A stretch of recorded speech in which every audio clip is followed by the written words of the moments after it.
Hello and welcome to One Story, One Voice, your weekly online live show where we discuss one story with one prominent voice. Joining us today from New York is Salil Tripathi, writer, journalist, and chair, PEN International Committee on Writers in Prison.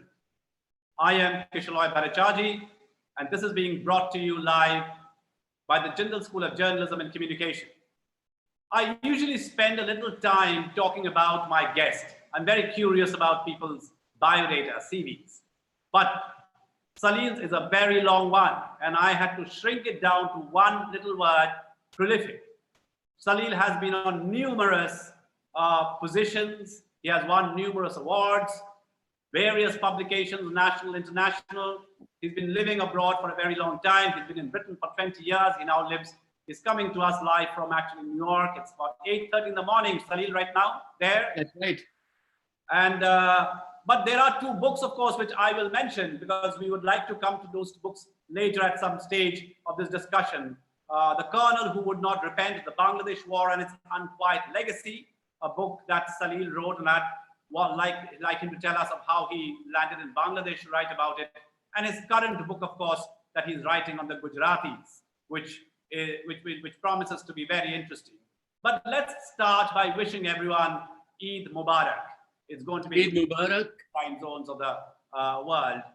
And it's, why I mention Eid Mubarak, Salil, is it's almost been a year since, when the minutes before the rise of the Eid crescent, a dear journalist friend was shot dead in Srinagar, Shujat Bukhari. We don't know who killed him, except the BJP broke away with the PDP and then imposed president's rule out there. The police accused the Lashkar-e-Taiba, arrested one person that they thought was the prime suspect and closed the case. Now, is impunity one of the biggest challenges that PEN faces when it comes to writing?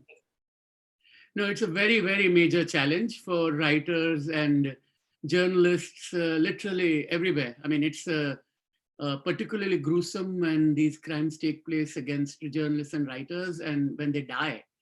I mean, 3 cases I know of where there is still a lot of impunity. One is in Russia, the Russian Federation, Anna Politkovskaya, who was killed a few years ago. Then in Malta, Daphne Caruana Galizia, she was about to enter her car and it was blown up. And of course, there is Gauri Lankesh's case in India and Shujat Bukhari. So yes, there are cases like this that do take place. Shall we say that the investigation into those cases subsequently tends to be lethargic? Powerful people tend to be involved. In some cases, people do find a few arrests, but doesn't really lead to much. And the climate of injustice does prevail. It's a very major crisis. For human rights defenders in general, I can talk about other human rights defenders, but particularly for journalists and writers, and to use that old cliche, those who speak truth to power. And the Delhi police on Saturday, that's yesterday, arrested 2 members of Pinjra Tod, a women's student organization. And I saw you tweeting about it a couple of minutes back, actually, in connection to their alleged role in the Citizenship Amendment Act and the sit-in protest in February, and then which after that there have been widespread protests in Northeast Delhi, even before the blood dried on those protests. Of course, the entire world has been locked down. So Devangana Kalita and Natasha Narwal, students of JNU, were picked up from their homes. I know we are discussing writers and not really activists or journalists, and PEN has certain ways of categorizing who they are standing for. But I'm sure you stand in solidarity with anybody who uses the written word or anybody who is persecuted. But do you think, Salil, that during COVID, governments across the world have actually exploited the COVID situation to trample civil liberties because we can no longer mobilize even a token candlelight vigil? Absolutely. I think that's you hit the nail on the head with that. And that's exactly what seems to be going on, that you have cases where people who have been inconvenient, precisely the kind of people, again, to use a cliche, those who make the comfortable, those who offer comfort to the afflicted and who afflict the comfortable, as you know, it's been said often. I mean, those activists, those trade union leaders, those journalists, those human rights defenders and activists, this is the best time for governments to go after them, because it's very hard to mobilize protests. It's very hard to even go to a court with a petition saying that, this is something that needs to stop, because you don't know whether the court will hear the case. If it hears, what happens? And this is not peculiar to India. Again, it's a global phenomenon.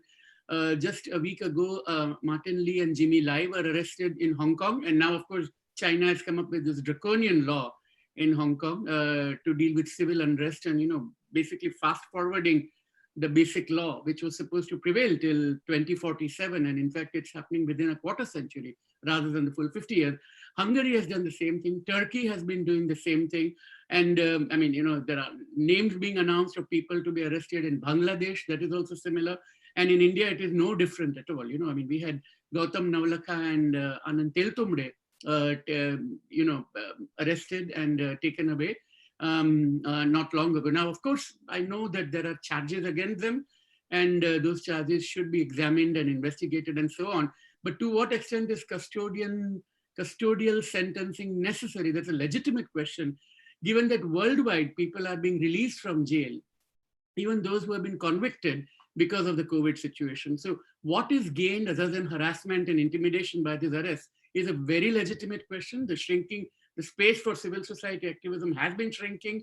And, just as Naomi Klein used to say that there is disaster capitalism, that you have, and I've no problem with capitalism. I think it's a great economic phenomenon. But disaster capitalism is that when something really goes wrong, you bring in structural adjustment programs to make the changes you could not. And I think something similar is happening in the civil and political space, that you have a situation which allows a lot of governments which want to curb liberties to act right now.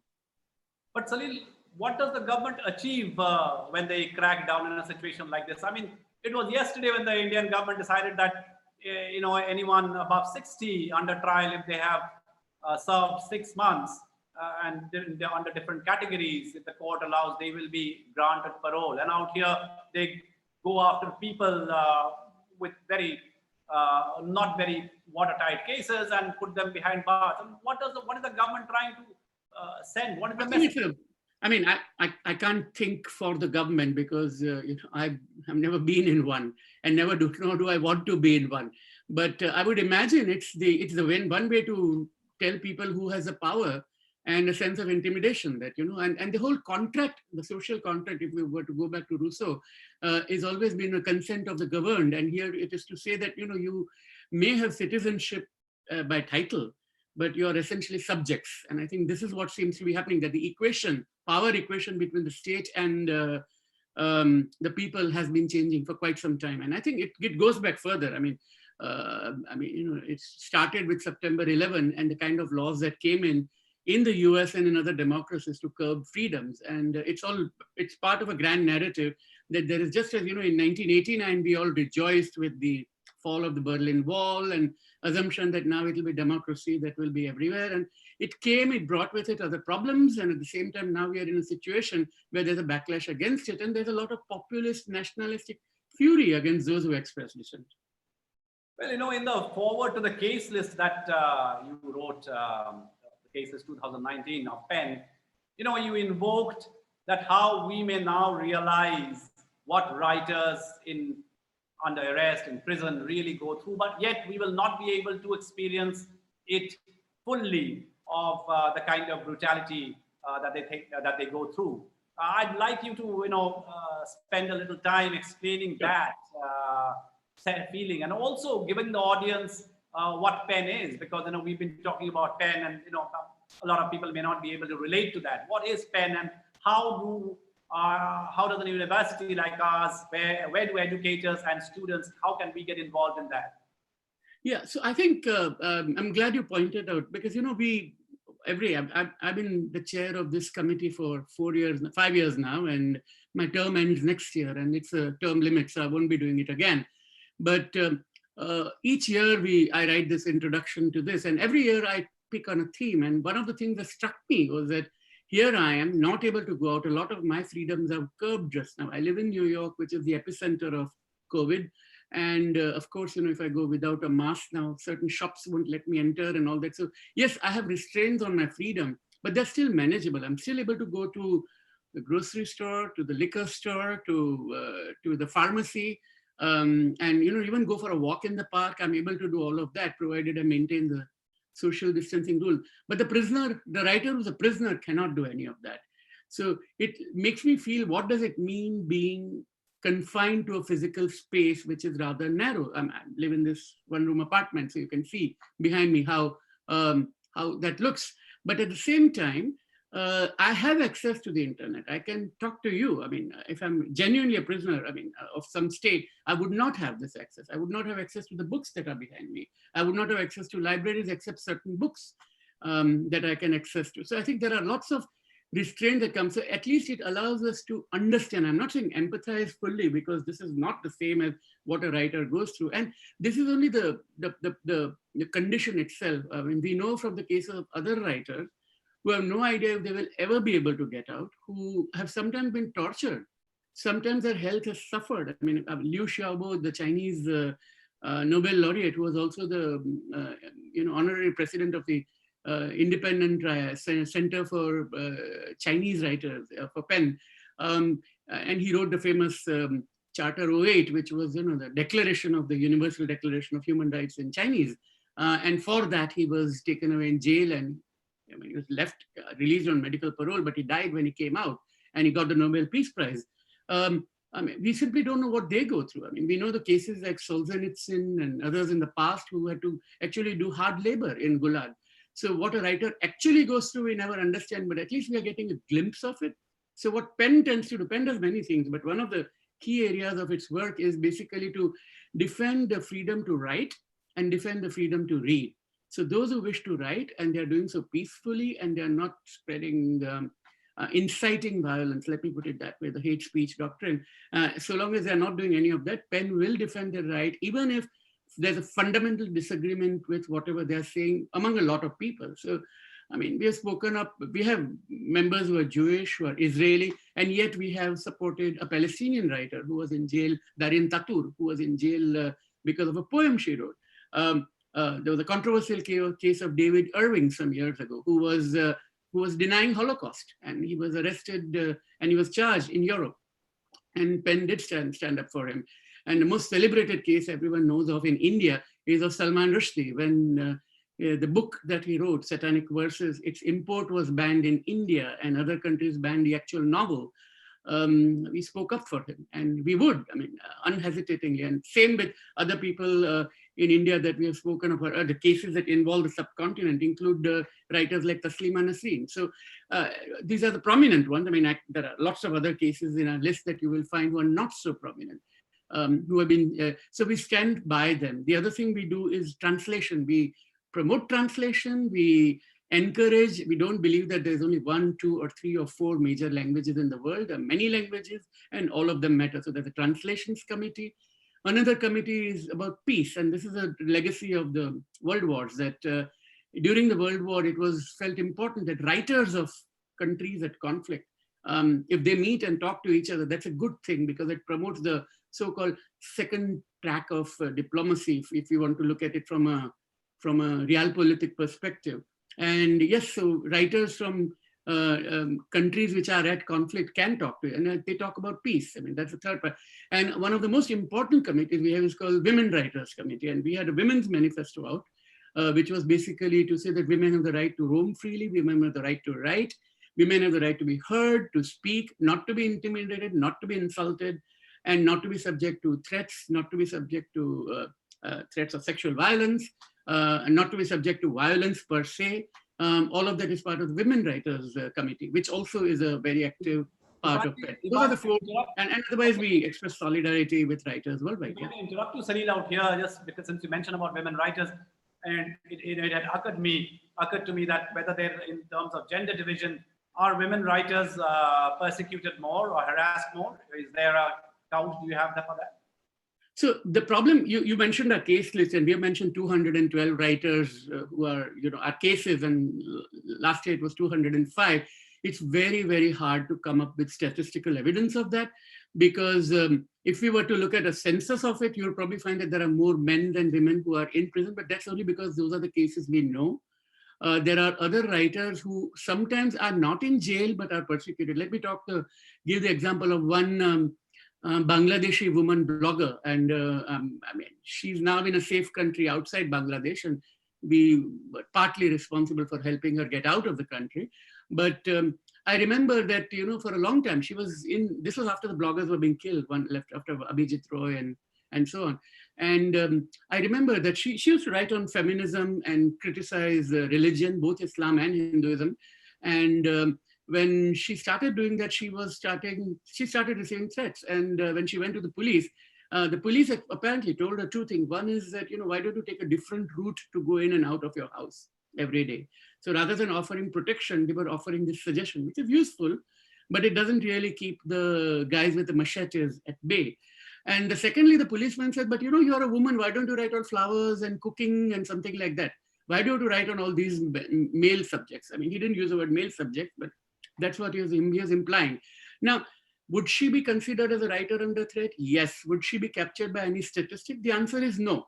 So there are lots of threats where women are forced into silence because of trolling and intimidation. I mean, we see that on Twitter. I mean, Amnesty International had an excellent report studying the political situation, mainly in UK, looking at the impact that intimidation and threats have had on women politicians. There was a woman who fought to have on the 10-pound note or a 5-pound note, I forget which, Jane Austen's image. I mean, she didn't cast for Jane Austen's image, but she wanted a woman on a currency note. And of course, Britain has the Queen on one side, but on the other side, it's all been men, Darwin and Shakespeare and so on. And just for that, the amount of hatred she received was unprecedented. And so that's one case like that.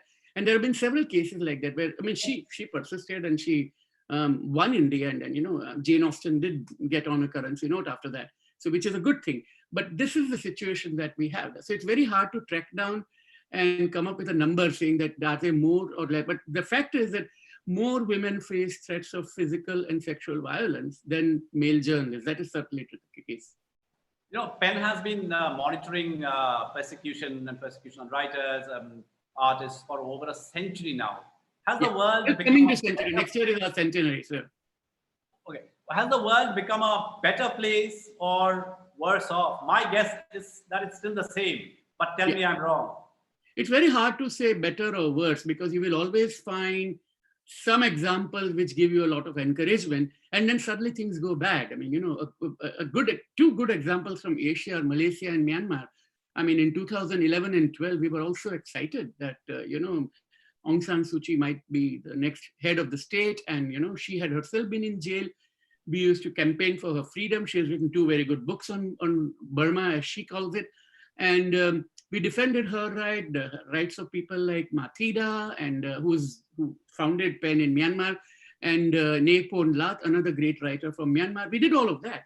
And then look where we are. I mean, you know, there were these 2 Reuters reporters who did this brilliant report about killing of Rohingyas in the Arakan state, Rakhine as it is called now.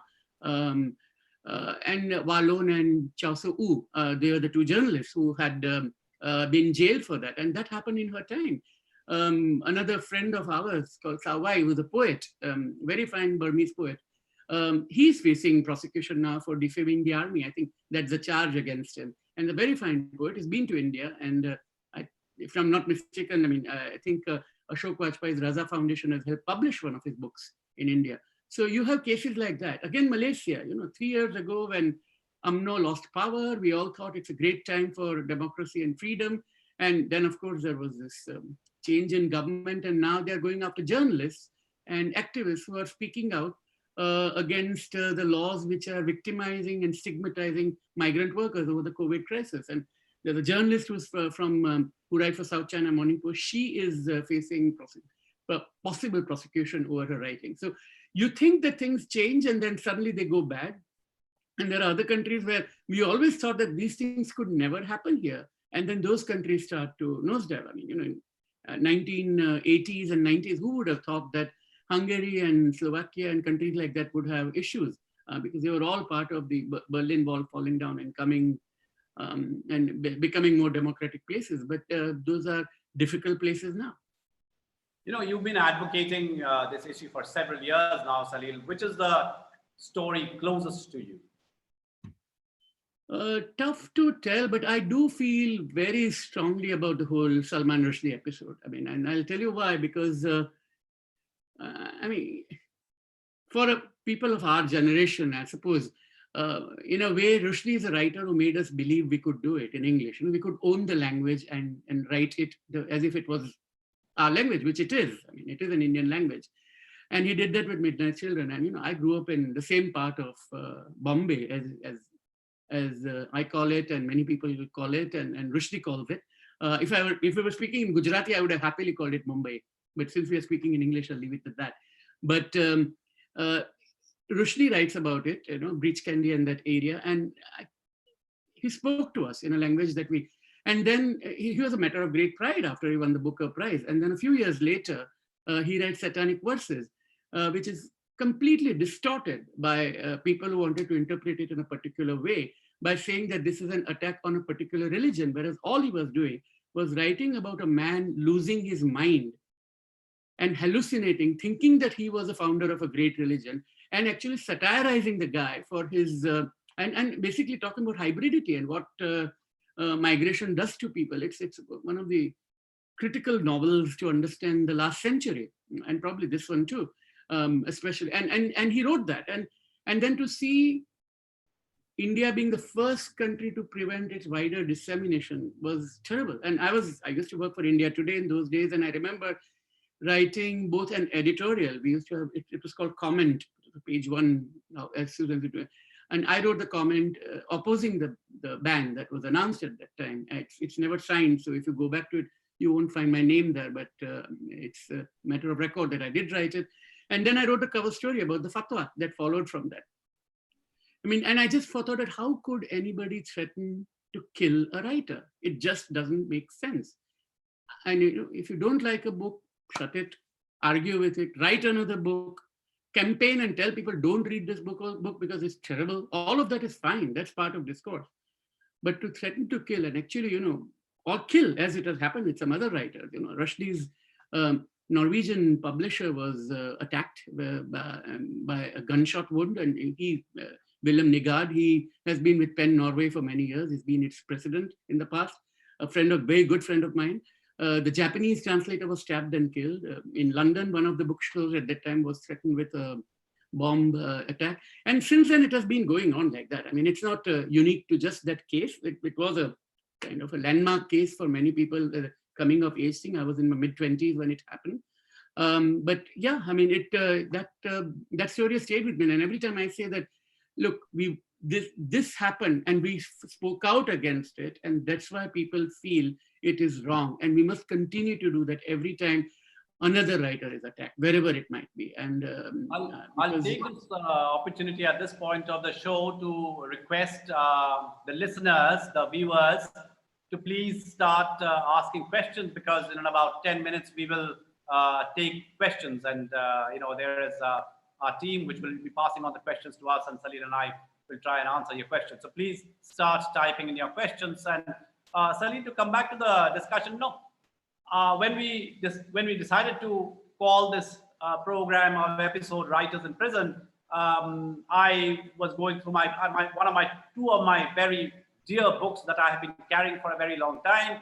One is Kosinski's The Painted Bird, and the other, of course, is the Letters and Writings of Boris Pasternak. And you know, if I refer to or invoke Kosinski, often reminded that how the families and the near and dear ones of writers in exile or writers are in prison are actually so persecuted, harassed, intimidated all their lives. And Kosinski, you know, father died, he could not even go and attend the funeral. His mother had to move from one hiding place to another hiding place. And the same is, of course, for so many other writers. And they're very well-known writers. So we are not even talking about, you know, writers who do not have the support. These are writers who had great international support, but you know, could not return home, or their families were persecuted. Does PEN or other organizations also stand in solidarity or support families?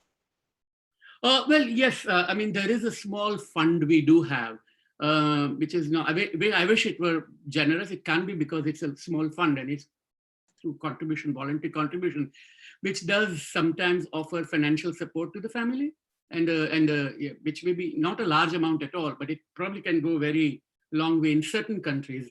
Um, PEN also helps out the relocation of a writer and a family if it becomes necessary from a place where they are under threat. I don't want to claim we do more than we do. There are other organizations also which do brilliantly, and there is an organization called ICORN, I should mention here, which is ICORN, International Cities of Refuge Network. And what they do is that they identify, there are about 60 cities in the world which say that we will give sanctuary to a writer who is facing risk. And most of them are in Europe, Northern Europe. Scandinavia has a lot of them. And there are Bangladeshi bloggers who are safe and free today because they live in those cities. And what PEN does, it works very closely with ICON in identifying and verifying the claims. And so that, it becomes an informed decision, so that when we make an appeal or ICON makes an appeal to a particular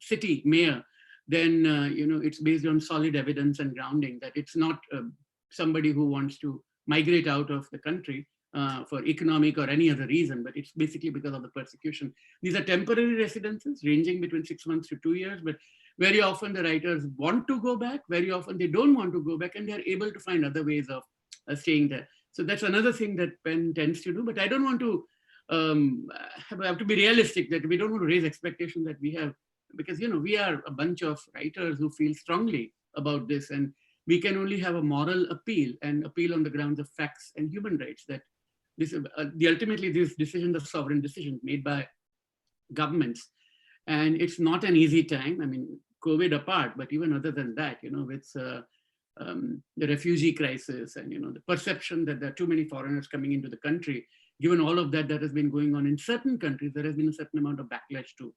So it's not easy. I mean, there are writers who ask us, and it takes a long time before the government agrees, and writers get frustrated, but there's only so much we can do. But there's that, and there is a fun, and the otherwise there's a lot of vigils that we have. We attend trials. If there's a writer facing a trial, and in Turkey we have done that a lot, because Turkey has a unique and dubious distinction just now of jailing one of the largest number of writers and journalists in the world. Cumhuriyet newspaper, and some writers are in exile, and Asıl Erdogan and Ahmad Altan, and I can keep telling you names of writers who have faced persecution in Turkey. And so our members who feel very strongly about it, sometimes using their own resources, go to attend the trial to bear witness. That's another thing we do, which is a great comfort level for those who love and care for those writers. So yeah. And I also think of Boris Pasternak's case, and using that as a reference. It's been the writers' union in many of the countries which actually cracked down upon writing and the writers. So in your experience, do you also find writers on two sides of the divide? I mean, they are not always one. So how do you? No, of course they are not always one, and of course it's not an easy argument. I mean. You would find cases where there's a writer who holds an unpopular view, which may be about, a Chinese writer today saying that, Tibet should be independent, for example, or, the persecution of Uyghurs in Western China, Xinjiang region should end. Maybe the official Chinese union will crack down on that writer and, say that she should stop writing and, support the arrest that might take place. And so all of that might very well happen.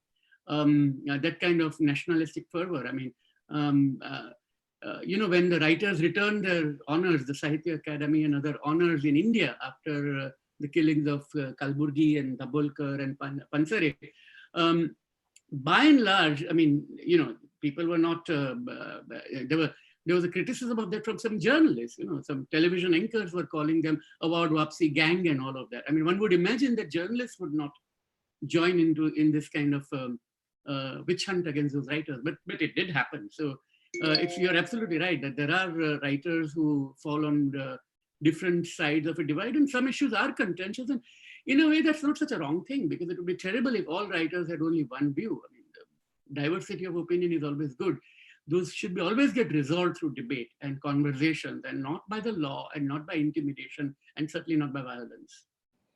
Laws on free speech or such draconian laws, particularly in India, and I'm sure the same with various other post-colonial world, goes back, to 1860s, goes back to way back. How is it that nobody has been able to challenge and do away with these acts and laws? How is it that we continue to live with these archaic laws? Where is the collective mobilization that we are talking about? Here you're saying that in Penn, for example, there are hundreds of very influential people, Nobel laureates, and all kinds of other people who are there and standing in solidarity.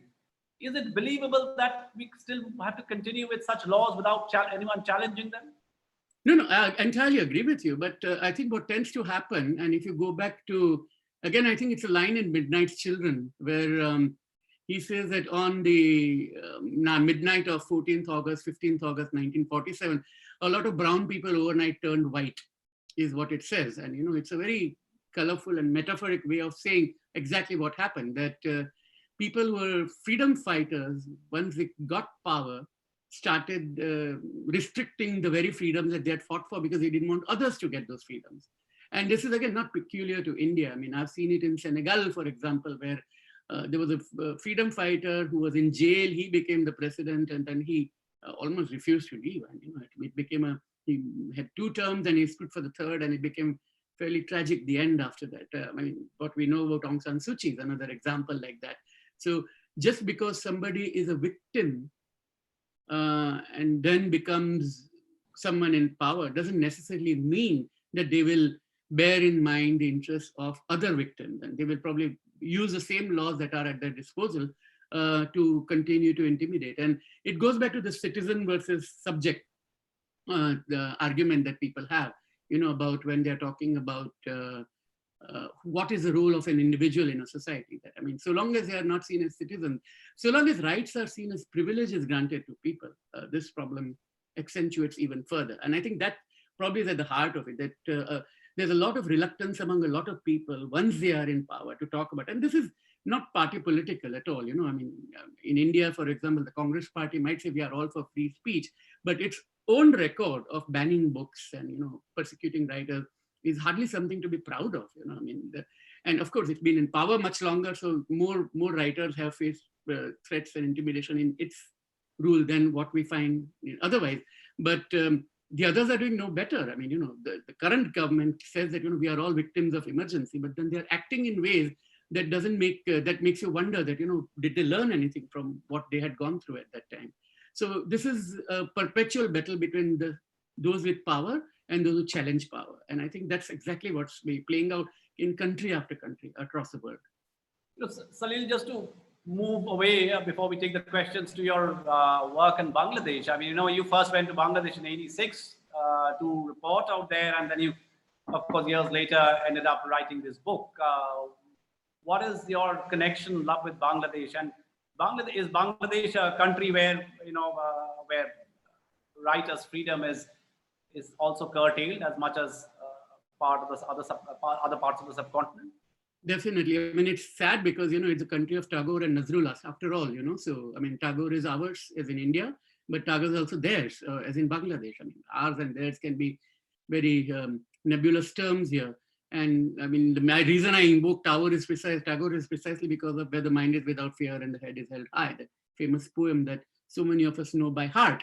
And I have 3 reasons for, why that book happened. One is very personal, which is that, our family is a Banglophile family, if I can use such a phrase. I'm Gujarati, but I chose to study the language. My parents were also very fond of Bengali culture. My dad learned Rabindra Sangeet. My mother read most of the literature. I read most of the Bengali literature as a child in Gujarati first.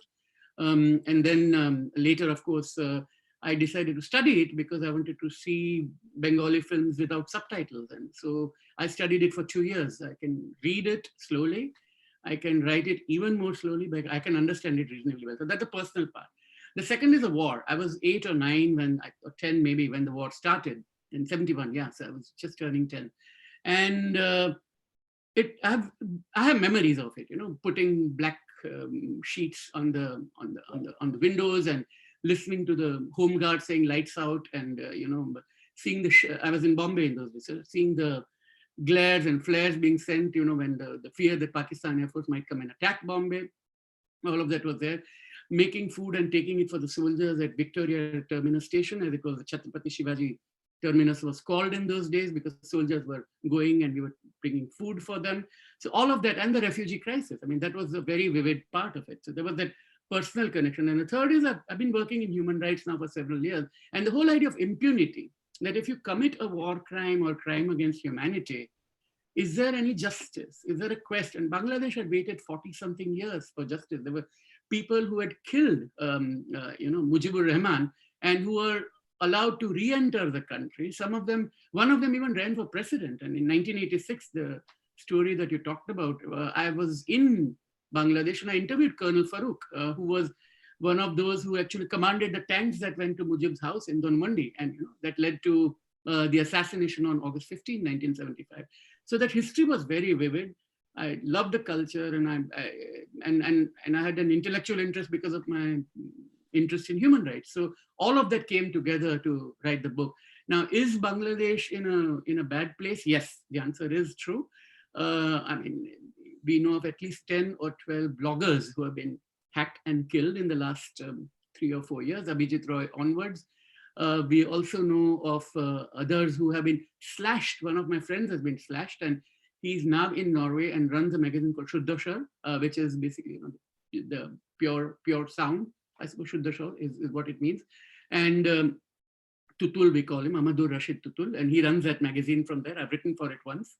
And so you have stories like that happening. And then terrible arrest, torture for one night, and persecution of my good friend Shahidul Alam, who was giving a Facebook Live interview. I mean, he was just doing a conversation like we are having, but he was speaking to, I think, about what was going on, and then gave an interview to Al Jazeera, and that was sufficient for them, that under the Misuse of Technology Act, taken away, beaten up on the first day, 100 and something days in jail. I mean, we collective effort to get him out, and we are very lucky he's out, but the charges aren't dropped yet. So to say that, Bangladesh is doing well, I mean, it's a statement of faith rather than to say it's a statement based on reality. And, I was curious looking at your story of your life, of how you got a degree in commerce. So it was basically, I think the only Gujarati thing that you did was to study business. And so how did that shift happen from learning Bengali and then, moving to business and then coming back to where you are? I mean, where you are a prolific writer. And of course, where you wear several other hats, but where did that business fit in? So I mean, we are all obedient sons of our parents, right? In a sense. So my parents were keen that whatever I do in life, I should have a proper degree, because if things go wrong, I can always fall back on the degree. So they were very keen that, I mean, become a lawyer or something. So, but, I mean, anyway, I do like economics a lot. I mean, I don't write much on economics now, but for several years, I was a regional economics correspondent for Far Eastern Economic Review in Singapore and Hong Kong, and covered the Asian crisis and currency movements and so on. And so I did my master's in international economics. And there was a time when I did think of working with the World Bank. This was back in mid-80s when I just graduated from a fine business school in the US. And I thought I would do that, but I also loved writing. And I still remember that, it's like that Robert Frost poem, two roads diverged in the wood, and I took the one less traveled by. What happened in my case was I was back in India, and I had 2 job offers. One was with Citibank to be a vice president, like everybody who, with an MBA, joining Citibank in those days became a vice president. And the other option was that Nihal Singh was setting up Indian Post. And Nihal Singh wanted me to write, and he said he would like me to join. And I said, what would I do? He said, well, you can run the op-ed page and work with me and learn from, he didn't say learn from me, I learned a lot from him, but to set up the op-ed page and write whatever you want. So between being hawking credit cards to consumers at Citibank versus writing for Nihal Singh. It seemed like this right choice, and the salary in those days was similar. So my mom said, yeah, okay, that makes sense. You know, you're getting the same amount of money. Of course, the extrapolations were different completely. So, I mean, my curve remained flat. That one just exponentially would have risen, and yeah. But that's how it turned out. Yeah. All right, Salil, let's take some questions. There's Amit Lahiri. I'm presuming that he is one of my colleagues from he's an environment person. So his question is, truth to power is often a great phrase for rhetoric. What would you advise, especially to young people who still have the fire of recklessness burning, how to nurture the inconvenience of truth? That's a profound question.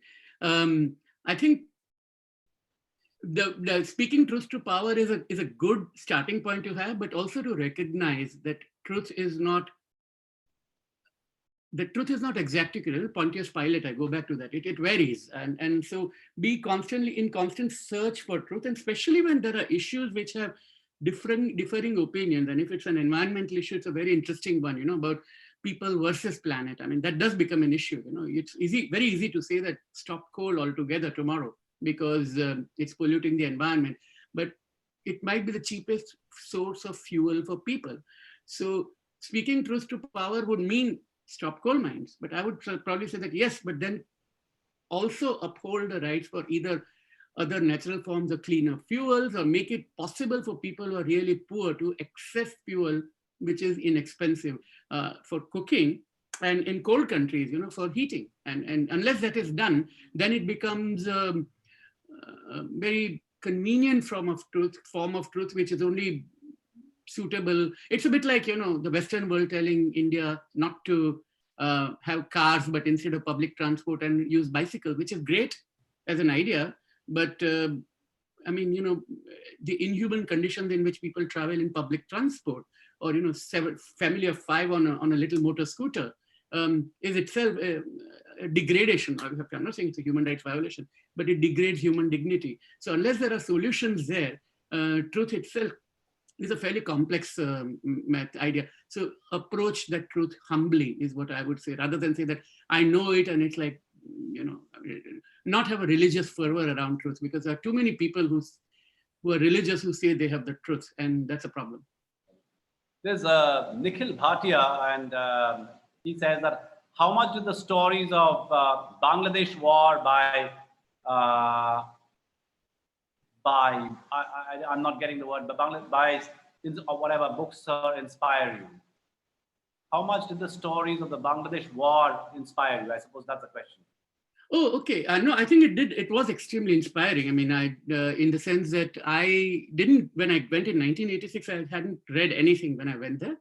And when I went in 2011 onwards, when I was researching the Bangladesh book, of course, there were the stories of Manekshaw and General Jacob and all of that at the back of my mind, which I hadn't read per se. But just by listening to the real stories of people through the archives, the oral history archives at the Mukti Jodha Jadugar is really worth listening to, and meeting people who had lived through that experience and their stories. And then the couple of other books that were helpful. One was Gary Bass's book, The Blood Telegram, which is itself based on Archer Blood, who was the ambassador in Dhaka at the time of the war, and his biography, autobiography, and Srinath Raghavan's book on 1971, which places the conflict in a very good context, explaining the geopolitics around it. I learned a lot from those books as I approached them, and also the other books which were controversial and challenging, which made me question some of the things I was hearing, because victims tend to exaggerate what they're saying. So you want to actually push and try to find out, again, where the truth is, rather than accept it as gospel. There's, related to the previous question on for truth to power is a question by R. Sudarshan. I'm guessing he's my senior colleague, the Dean of the School of Governance and Public Policy at Jindal Global University. And Professor Sudarshan asks, doesn't power already know the truth? Should we not speak the truth about power? Yes, I know, because Professor Sudarshan always insists on this. It is not about truth, but truth about power. Oh, yes, absolutely. I mean, the fact that power has to be an instrument of good, ultimately, at least in democracies, power is entrusted to the people who have temporarily, right? I mean, they're supposed to use it for some time to either meet the expectations of the people or meet the promises that they have made. And when they fail, it's the duty of human rights defenders, for lawyers, for advocates, for civil society activists, and journalists and writers to say that, look, this is the reason you have the power, and use it, and how are you going to use it? And again, the power of empathy becomes very important. And when it is not being done, to say so, that, you have the power and you're choosing not to exercise it in the right way, and you're actually entrenching those who are already benefiting rather than those who need the help. I mean, and everyone keeps quoting that talisman of Gandhi all the time, but it's rings through every time that, whenever you are thinking of any step to take, think of the impact on the poorest and the weakest, and see how you can improve that condition. If you can't do that, and it applies in every society. I mean, even in New York City, I would say the same, that, the homeless woman, how is she affected by the COVID crisis? Think of that rather than, whether you have the state-of-the-art testing equipment and so on. I mean, that's good to have, but I think you have to think of and I think speaking like that and say the limits of the power on one hand, and B, where it is not being used right, that becomes the duty of vigilant citizenry. This Sanjay Hazarika, who says, hi Salil and Kishaloy, journalists are not just in jail, but losing their jobs as well. Yeah. When you can't mobilize or assemble, how do you bring virtual pressure on governments and corporates? And journalists are being arrested in India and Bangladesh and being sacked. And I'm glad you're part of Samden.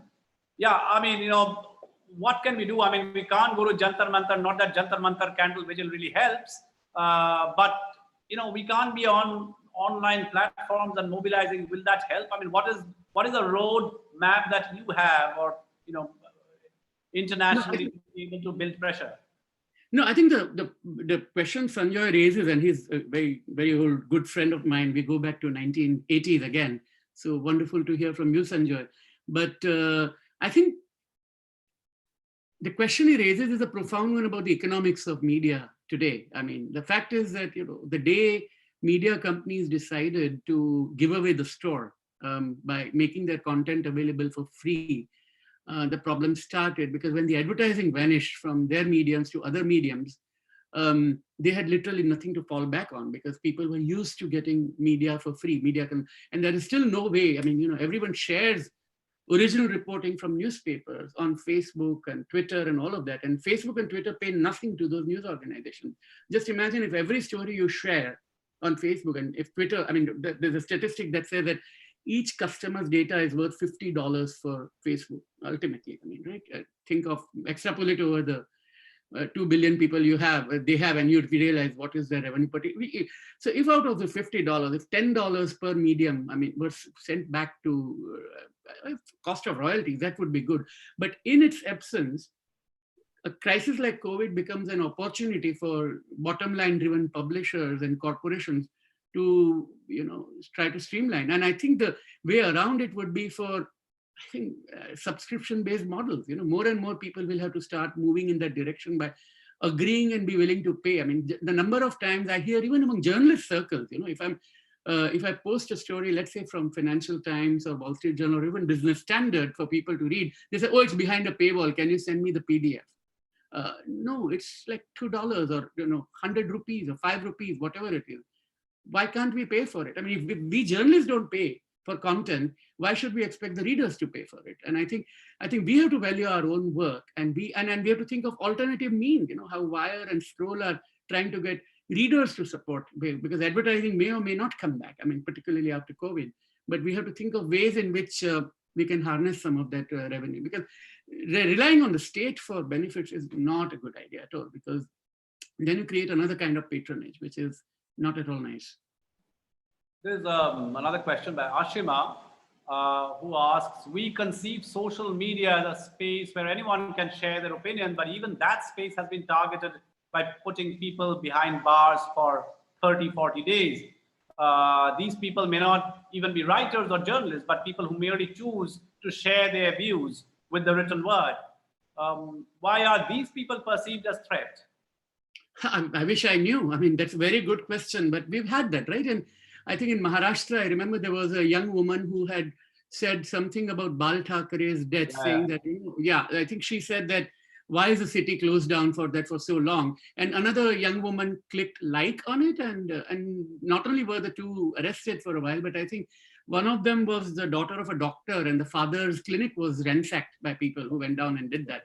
And I think it was Mamta Banerjee whose administration arrested somebody for sharing a cartoon, I believe. My facts may not be entirely correct, but so the point of bringing up this case is that this cuts across party line. There's no party which is truly committed to free expression, and there is no religious group which is committed to free expression either.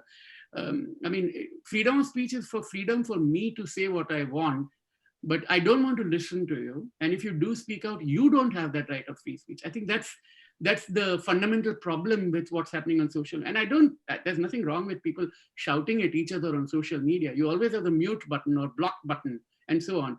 But why does the state have to get involved and start either? And I think it's not just the state getting involved, but you were talking about those colonial era laws.